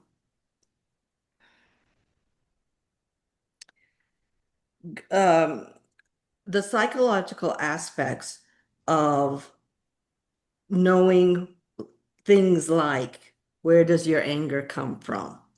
Um, w- Actually, what's really good sometimes is being in a group that triggers you because um, that's when you know you have something to work on. So so a lot of time so this is where we learn. This is where souls learn. This is where souls can develop. And so when we're in situations that show us, okay, I'm not as patient as I thought because I'm in this situation. You first of all, you can acknowledge it. And then you should, instead of judging yourself, accept it and then try to change it so that you become more patient. And that would be true for any of the positive virtues. Uh, for compassion, for gentleness, for kindness. We can always do better. It doesn't matter how kind you are or how kind you think you are. Um, so what we want to do is put ourselves into those situations that help our psychological growth, and that also is in line and parallel with our spiritual growth. Um, it's no coincidence. I mean, it's more than a coincidence that the virtues, that Aristotle talks about, that St. Thomas of Aquinas talks about, that the Catholic Church talks about, all the religious traditions, they're all pointing towards be more compassionate, be more loving, be more gentle, be more kind, be more tolerant. And that's on a psychological level, that helps us to develop as human beings, but it also helps us to develop as spiritual people, right? That helps us go towards the angelic realms. That helps us to unite with God because it's changing our frequencies. Um, yeah, that's enough. Marilyn. Oh, I would, I liked the one with Wayne Dyer about rejecting things we don't understand. And I take that as an offshoot right from where Elaine left off, which is that the next step, and this is something I learned in an out-of-body experience, our job is not to be understood, but to be understanding. So it is then the next step is to actually take the time to listen and to understand these things that we don't understand before we make these quick judgments, which is what Wayne Dyer is referring to and what we see a lot of in our society. And so take the time to listen. Don't just give the 6 or 20-second soundbite judgment to the things that you are rejecting. Actually listen. And then at the same point, it's okay if you disagree, even after you listen, but try to understand where those people or those organizations might be coming from and understand where you are alike and where you are different and incorporate that so that you can make them more human. Whereas, this is where we agree, this is where I do disagree still. But I have understanding and I do not have to have feelings like negative feelings like hatred or anger or generate the negative emotions because they become unnecessary when you try to better understand. Even when you're dealing with someone with extreme views, understanding can help to temper quite a bit of the negative emotions, and help you to have the ability to come to better solutions in how to deal with that. And again, always looking at where is your power in the situation. So, you know, if you are, let's say you're in the committee to work out world peace, then your need of understanding is going to be at a different level than if you're just a regular person who is not involved in the peace process, right? So your level of understanding and the requirements and how much you're going to have to temper your anger is different than if you're going to be engaging in, actual negotiations with somebody in a peace process. So keep those things in mind. Remember, where is my level of control in these situations? And that also should play a part in your understanding and what kinds of negative feelings you then make yourself aware of that you're generating and whether or not you really need to generate them if you're giving the time to understanding. 6 and 20 seconds is not understanding. I love it. And I've been trying to do, yes, song names, the titles of their songs from the 70s and 80s, sort of like Michael Keaton does in The Other Guys. I don't know if anyone's seen that comedy, but Michael Keaton, every time he talked, he was quoting TLC. And they're like, you're quoting TLC. He's like, I don't even know who that band is. But Yes's songs are so deep. and their titles of their songs are absolutely almost impossible. I would need an Oscar, a Nobel laureate to be able to pull it off and inject it into the conversation. Beautifully said, Marilyn. Paul, we're coming to you, but you can choose door number C. Do you want a fresh set of quotes? Do you want two or three more quotes just for the fun of it? Yeah, sure. Okay. Got like 18 pages here of quotes. I'm going to go to the classic one that I say the most on this show. I've said it at least 20 times spread out over 2.5 years. You change the way that you shape the light which is flowing through you by changing your consciousness. Another one that's on point, Mother Teresa, if you judge people, you have no time to love them. And lastly, we're going deep to the back here. Let's see. Joe Shu, I love it. One of our ancient, what do we call them? Zen masters. Searching causes one's income to be late. I love that one. Searching causes one's income to be late. Okay, which one struck you the most? And do you want to go off the reservation? No offense to three Native American chiefs. But I'll put up red shirt for influence here. Red shirt, Lakota Sioux chief, gentlest mom in the world, softest spoken. Elaine, get something from him on the side. Marilyn, if you want to feel him, hear him, catch one of those sacred 60 sacred scents coming in. Juniper, sweetgrass, pine, desert, pinon. Elaine, what are you getting already? Sage? What are you getting? Sweetgrass, wildflowers? I'm seeing red rocks. Yeah, I didn't do it. Blame Redshirt. Paul, I bought all the time in the world for you. Redshirt can hand you the cue card with the answer on it. Which one did you want to react to? I could react to all of them. Okay, well, go ahead because we know you when you get going.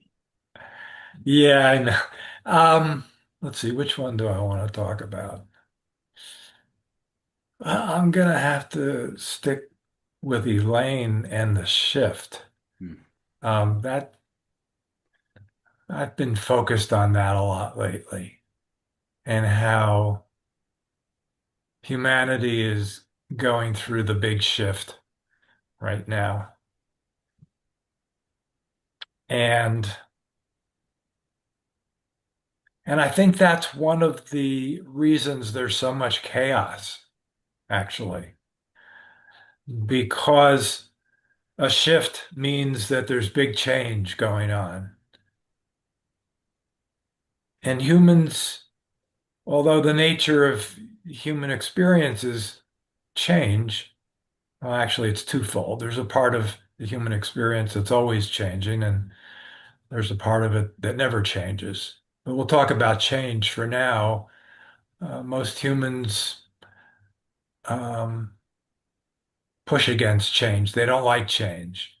And because this shift is going on, which means there's enormous change going on, I think that's a good explanation as to why there's so much chaos going on right now. And I think we just need to buckle down and find the connection with the part of us that never changes. That allows us to sail our boat through choppy waters. It's almost as if you have a boat that has no rudder. It's going to be thrown around by the climate, the wind, the waves, the currents. But as soon as you put a rudder on that boat, you can navigate and survive through all of the chaos that's going on. And I think that rudder corresponds to that inner part of us that's never changing, the spiritual part of us. And if we can connect with that part, we'll be able to navigate through all the change and all the chaos. Beautifully said. Look, Seneca said it pretty well. One must steer the boat, not talk. And I'm going to do a quote from Abe. Uh, Abe, the Abraham of old, angel today, he'll tell you he was a jerk in human form, but he's on everyone's team, very masculine figure. Basic questions are eternal. Well, the big question to him was, what about compassion in mankind? And he said, basic questions are eternal. And a key part of what it is to be human, that was around 2014. I thought that was deep. Still working on that one 15, 11 years later. Okay, you're not all off the hook just yet, but we are starting to wrap up. Um, Don't go chasing waterfalls. I had to do a TLC reference since I brought up trying to insert a song title in somewhere along here. Everybody gets to ask a lightning round question of the other, but it's got to be short phrase. So you're going to have like a minute timer on you. Marilyn, you're first. You get to ask Elaine a question. What question do you want to ask her? Is it personal? Is it a leading question? What is it? What what is the most important thing you've learned from teaching young people in your classes? The most important thing. I've learned so much from them. Ah,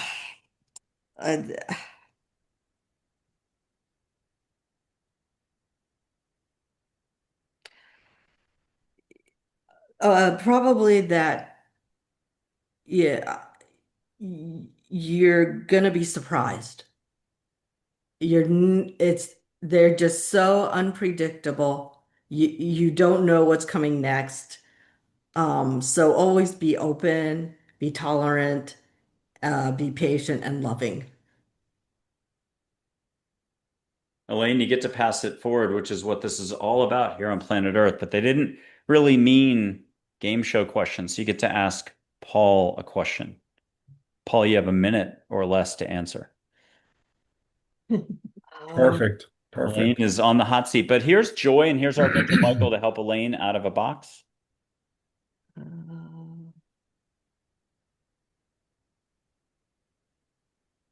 listen.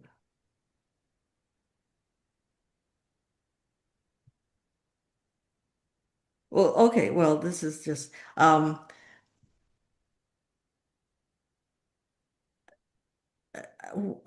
what change? Oh, I'm kind of asking a personal question. That's okay. Maybe I that's think not appropriate. Paul can handle it. If you're going to Yeah. step up on a mind, I'll, body, I'll, spirit panel, I'll he'll give handle you, I'll give you everything but my social security number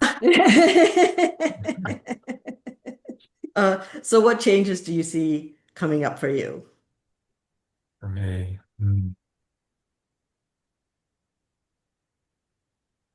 Actually, I see an expansion of my reach of my teaching. I see certain things popping up, irons in the fire, so to speak, that allow me to expand my reach of teaching.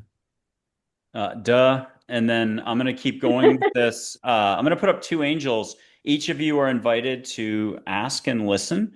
This has to do with all three of you. It's a little pushy, but only a few people get to the end right now of these things. So it'll stay relatively anonymous for another decade, 2 years, 3 years. We're going to come back to you, Paul, about how time might not be so linear in about 3 years when we look back. Things might not be as linear as we thought. I'd love for you to address that. We stumbled on it like maybe the last time we talked, and it was really deep. But for now, could each of you ask Joy and Charlotte and then close your eyes? Have them show you your Heaven to Earth organization. I'm just making up a name. Heaven to Earth organization, the three of you put on to start teaching younger people and others jointly. Whoops. Did I say that out loud?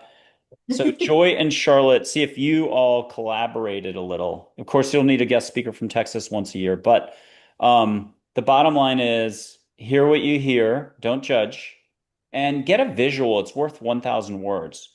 Elaine's locked in, Marilyn's locked in, Paul's getting locked in. He's going to breathe more.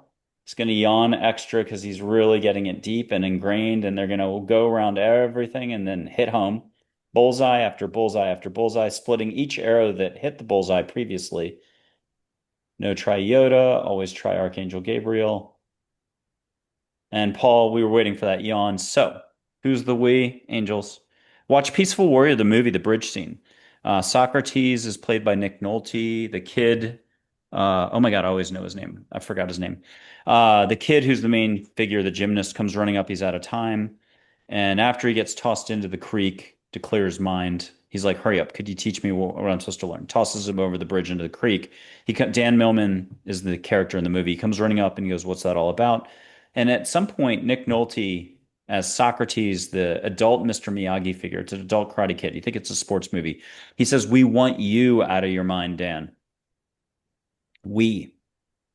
Paul, who's the we? What's going on? Mankind's going to grow, and it's written. It's happening. This is a real thing, not the 70s, 80s, 90s not a lot of the YouTube shows you see out there. You said something interesting a few weeks ago about maybe time won't be as linear, that there's such a shift. You might not recognize the day-to-day today a little happier and shinier. Let's have you go 1,000 meters up, 1,000 miles up, the billion-dollar question. What's it potentially looking like with such a shift? There's going to be a lot of things that shift, and the key thing that's going to shift is the body. I believe, and I've seen that the body is going to open up new ways of experiencing. I think that the body has a tremendous capacity to grow and experience things in new ways. An example being multidimensionally. And so that answers the question of how are we going to move on from linear to multidimensional experience. I think it's already part of the apparatus in the body that is in the process of being, shall we say, turned on. Wonderful. Good job. Marilyn, you've got an answer here. I do. Okay, sure. Um, I don't know. I mean, I don't know. I think that that's for me that's hard to know the answer to. Um, I do know that, I'm taking a lot of steps to reach out. I have a very young audience right now. So I think we're about 61% 25 to 36-year olds. So we've actually shifted that. It used to be 55 and up. And so we're doing things to shift, bringing in the audience of the younger people, trying to, um, uh, you know, get this multidimensional awareness to the younger people. I do think, and I do see, and I've had a lot of visions about the Out of Body Travel Foundation being an organization that grows and into the future long after I'm gone and stuff. And I do love the idea of the three of us working together. I don't know exactly how that would be done, but I love that idea. So you planted a good seed. Elaine, I'm going to put up Minwalla, only silhouette photo I've got. My guardian angel, 80,000 other people's guardian angel. I'm going to plug, as I always continuously do, episode 110, August 30th, 2024. Dr. Karen Wyatt, retired physician. When she was 9 or 10, this is the angel who showed up in all white, almost like a Hallmark angel, but it wasn't Angela, that Hallmark angel. It's Min. She knew from that moment on it was safe in bed at her home. She saw an all white angel. She knew she wanted to be a doctor. Flash forward to I think last year, Redondo Beach, California. She got to meet her for 30 minutes as a full-on human. So I encourage everyone out there, just put it out there. Don't worry about the details. Let go. Universe is pretty big. It can handle the details. You want to meet an angel, you'll get a hello from a stranger and then look back, they're gone. You get help with your broken tire. You hear about those all the time. But you can have coffee with them for a whole hour. Why not? All right, you got Min, Elaine. Can you concoct something, listen, just boomerang, any which way and loose? What can you allow for to come in? Let Min, she's Pacific Princess, soft-spoken professor. What are you getting that you can share about what it all might look like down the road? What it all might look like? Yeah, A little bit more specific. you can close your eyes and have her flash something to you, and then you'll do the best you can to relay in words. Breathe extra, no triota. Everyone gets an extra dad joke. Santa's reindeer, Blitzen and Dancer, just those two. Nobody has to remember Santa's reindeer. But why do Blitzen and Dancer drink so much coffee? Because they're Santa's Starbucks. If you're laughing, you're letting go. Mother Teresa said laughter is love. Have Mother Teresa come in and help out. It could be like that 2001, 2010, whatever Space Odyssey movie. Something wonderful is going to happen, but less kooky like that sci-fi film. No two suns suddenly in our solar system. Okay. Elaine, you touched on it. You touched the fabric of time, space, angels. They must have given you something. You're really good at letting go. What'd you get? Okay, so Ooh, this, look at that look. Hold on. I got to interrupt as a host, MC, whatever I am, show host. You have a look. Woo, we want to hear this one. well, now you're making me self-conscious. Um, this is what Marilyn touched on. I don't remember in what capacity, but um, bringing heaven to earth. Okay. I just came from a Daughters of Heaven conference in Sedona, and what I was shown is, and I don't want to make this because it's not about, it's about feminine energy, the goddess energy. And we talk about Mother Mary, but it's the galactic mother. It's not necessarily, the Catholic Mother Mary. It can be for people, but it's much more than that. It's very cosmic. And it's those energies that help us, those of us who volunteered for this, to bring God's energy, to bring God's frequencies, to bring God's love uh, to the world, because that's what the world needs the most right now. Um, So that's sort of the vision I'm seeing is the light that's coming from above and it's being disseminated by all these wonderful people like, the panel and yourself. They're bringing out distributing, transmitting those kinds of frequencies so that more people can again go within, experience God within, and also see God outside, whether it's your enemy or somebody maybe you disagree with, it's still all the same. And that eventually we're all going to be united. I love this. And very last interactive exercise. It's going to be the Can big I man. add to that? Can I add to that, Oh, Michael? please, please, please, please. Just because she mentioned some things. So like she mentions the Mother Mary in her galactic essence. And I just wanted to bring up, just to add to that, Our Lady in Light, who comes from the Pleiades. She wears the purple, the deep purple, golden crown. And I've seen her when she comes from the Pleiadian starship, and that is exactly who you're talking about. And so, when we talk about the Pleiades, where she arrives from, they come to teach about oneness and love, and they bring the seven tones of life. Hmm. And so these seven tones of life are actually virtues and qualities and emanations. And so you're talking exactly about the exact same thing. And these things are, people can understand them and explore them more if they want to. In The Mysteries of the Redemption, one of my books. But that's, Our Lady in Light is who she's talking about from the Pleiades. Now we're space trucking, and that's a deep purple reference, the band, because you said deep purple for the color of her Exactly. Bettman wardrobe. Okay, lightning round. Bottom line is, in a little bit, you're going to give a mantra, and we're going to start to close this truly out. But we are going to take a last step with Mary, Big Mary, tight with angels, the whole cosmos. Now, if you're from Ireland watching, you got to have it this way. So I'm going to just bring her up if you want to lock her in that way. But I'm going to do a modern version. The modern version, the photo will move. You'll get more sparkle in the eyes. You'll get a smile. It's an Israeli actress. Don't tell anybody.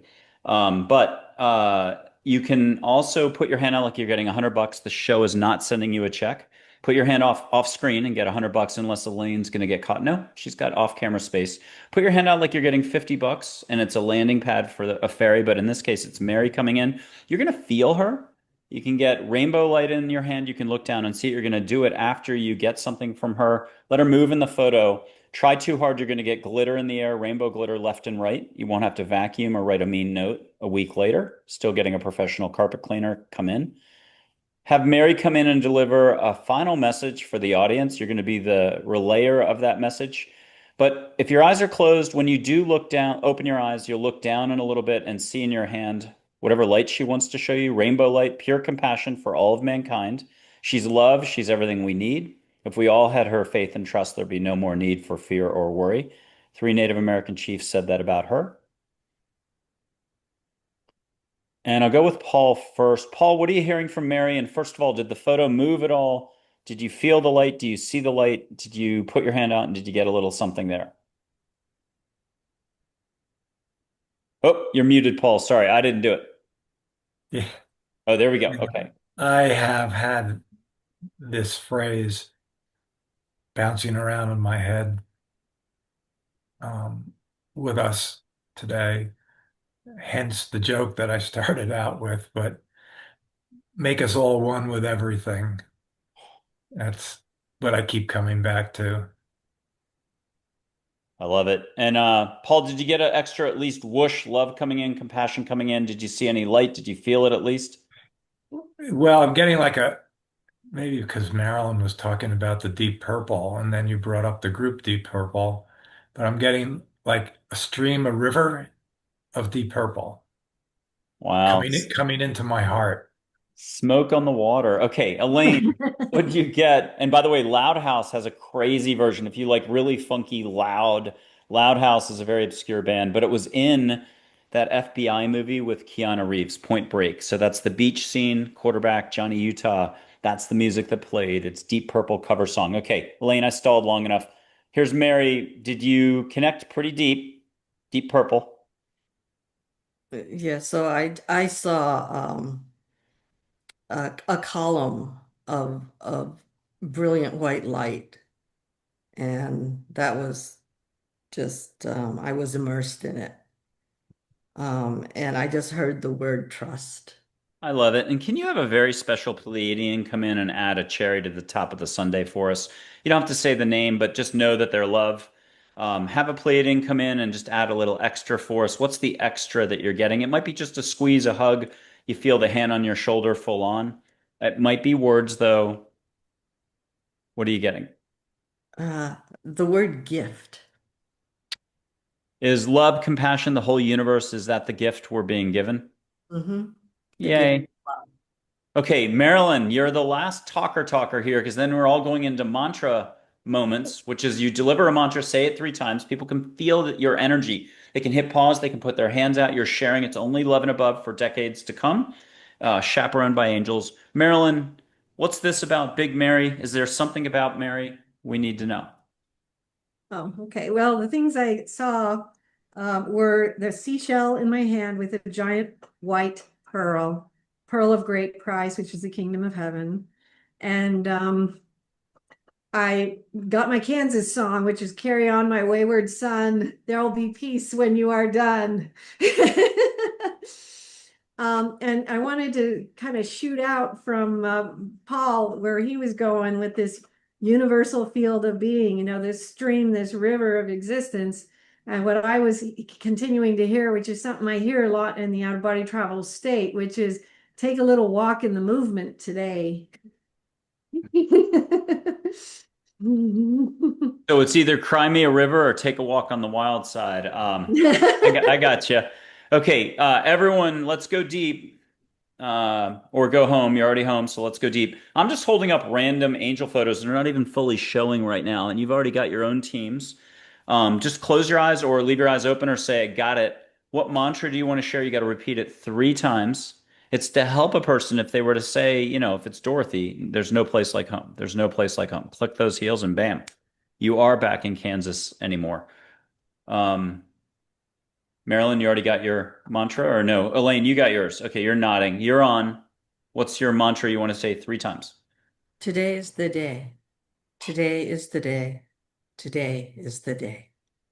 Not quite, but almost the. If anybody remembers the 80s band, Today is the Day might actually be the name of the song. I can't remember. Beautiful. Well done. The is a great progressive band, sort of back when it started opening up, late 80s, early 90s. Yeah, yeah. Today's the day. I think that's the name of the song. Okay, I'll look it up while Marilyn's going next. Marilyn, I'm gonna go back to take a little walk in the movement today. Take a little walk in the movement today. I want people to go to the depth of what this really means. Take a little walk in the movement today. We're talking about the movement, the universal field of being. Take that walk in the movement today.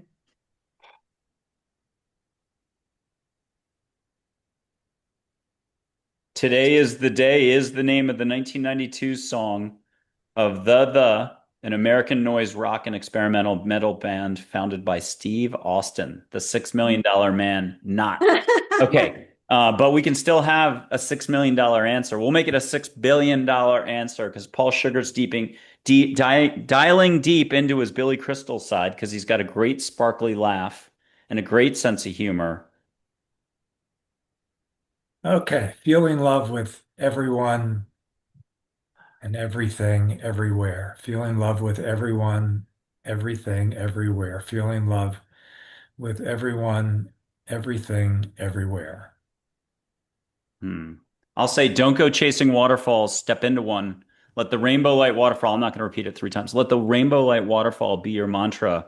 Let your glass be full and overflowing with rainbow light overflowing. There's your waterfall, but with monsoon rains that are also rainbow light and more. No limits is no limits. You all have been wonderful. So exciting. I have a feeling we'll be doing this again. Stick around for afterwards. And thank you, Paul Sugar. Thank you, Elaine Yoshikawa. Thank you, Marilynn Hughes, with said guest crash Mr. Binkles, Mr. Binkles. Mr. Binkle. I love it. Again, you've been phenomenal, and there's been a lot of phenomenal here. Thank you again. You're very welcome. Thank You're you. welcome. You're Always a welcome. Thank you. pleasure. Always a pleasure to be together. Yes, it is. It's always awesome.